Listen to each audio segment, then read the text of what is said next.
के कैंडिडेट करण सिंह उचियाड़ा के समर्थन में जनसभा हुई। जनसभा में एआईसीसी के महासचिव सचिन पायलट शामिल होने पहुंचे और उन्होंने जोधपुर से करण सिंह उचियाड़ा को सबसे मजबूत कैंडिडेट कहा। इस बीच हमारे संवाददाता अरुण हर्ष ने सचिन से बात की।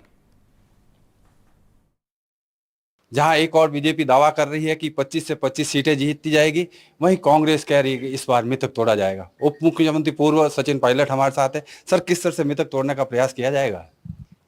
देखिए, चुनाव प्रचार ऐसा होता है कि अपनी सोच, अपनी विचारधारा, भविष्य की क्या योजना है, अपना क्या रोड मैप है, वो जनता के समक्ष रखो और जनता तय करती है हमारी सेवा बेहतर कौन सा दल, कौन सा नेता कर सकता है।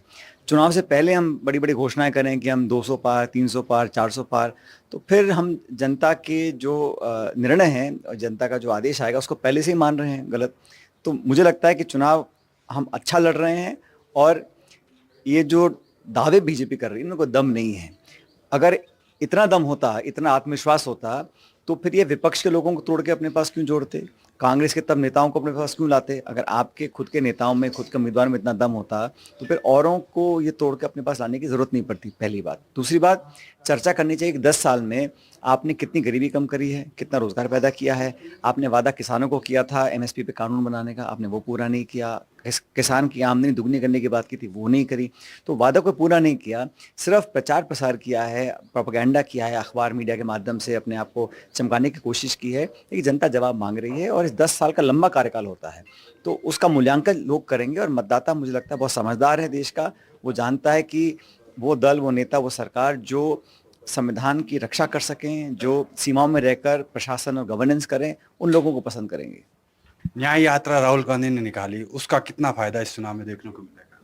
उन्होंने लंबी यात्रा निकाली थी, कन्याकुमारी से कश्मीर 4,500 किलोमीटर पैदल चलकर देश में एक संदेश दिया था, एकजुटता का, प्यार का, मोहब्बत का, लोगों को जोड़ने का। वो लोग जो वंचित हैं, जिनकी आवाज़ को कोई सुनता नहीं है, उन लोगों की आवाज़ को दम देने का काम किया। अभी मणिपुर से यात्रा निकाली, न्याय यात्रा, वहाँ पे जो हालात पैदा हुए थे, वहाँ के जो नागरिक हैं वो बराबर के नागरिक हैं, उनको भी जीने का, एक अपने बच्चों का पालन पोषण करने का, माँ बहनों को सुरक्षित रखने का अधिकार है। लेकिन वहाँ पर कोई देखने वाला नहीं था। तो लोगों की आवाज़ को सुनना, और हर पॉलिटिकल पार्टी की जिम्मेदारी होती है कि जनता के बीच जाकर उनकी आवाज़ को सुने और उनको मजबूती देने का काम करें। और राहुल जी की यात्रा से निश्चित रूप से न सिर्फ हमारी पार्टी को फायदा मिला है, लेकिन देश में भी एक सकारात्मक संदेश गया है। और मैं ऐसा मानता हूं कि इंडिया अलायंस और कांग्रेस पार्टी इस बार उन मुद्दों को लेकर जनता के सामने जा रही है जो जनता जिन मुद्दों से जुड़ी हुई है। अब भावनात्मक मुद्दे, धार्मिक मुद्दे, मंदिर मस्जिद के मुद्दे, उन पर जनता वोट नहीं करेगी। लोग विकास चाहते हैं, सुरक्षा चाहते हैं, अपनी अपनी समृद्धि चाहते हैं। आखिरी सवाल, जोधपुर आए लोकसभा चुनाव प्रत्याशी जो करण सिंह उचियाड़ा, आपने भी कहा था 25 से 30 साल रगड़ाई हुई, उसके बाद उसको टिकट मिला। वाकई कांग्रेस में रगड़ाई होती है क्या?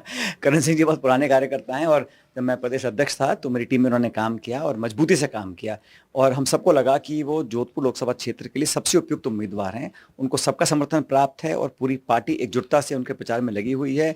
और मुझे लगता है कि यहाँ चौंकाने वाले परिणाम आएंगे और जोधपुर से अच्छे बहुमत के साथ कांग्रेस पार्टी जीतेगी। राजस्थान 25 की 25 में किस तरह से चौंकाने वाले परिणाम? ये दावे तो बीजेपी करती है। मैं इतना कहना चाहता हूँ कि इस बार जो लोगों की धारणा है, खासकर मीडिया और बीजेपी में, उसके उल्टा परिणाम आएंगे और अच्छी संख्या पर लेकर हम लोग जीत कर जाएंगे चुनाव। तो ये है सचिन पायलट जो कह रहे हैं राजस्थान में जिस तरह से 25 की 25 सीटों का जो दावा किया जा रहा है उससे उलट परिणाम आएंगे, चौंकाने वाले परिणाम आएंगे। देखना ये है कि जनता किसके पक्ष में मतदान करती है, ये तो वक्त बताएगा, लेकिन उनका भी आत्मविश्वास है जो बढ़ा हुआ है। अरुण हर्ष, एनडीटीवी राजस्थान, जोधपुर।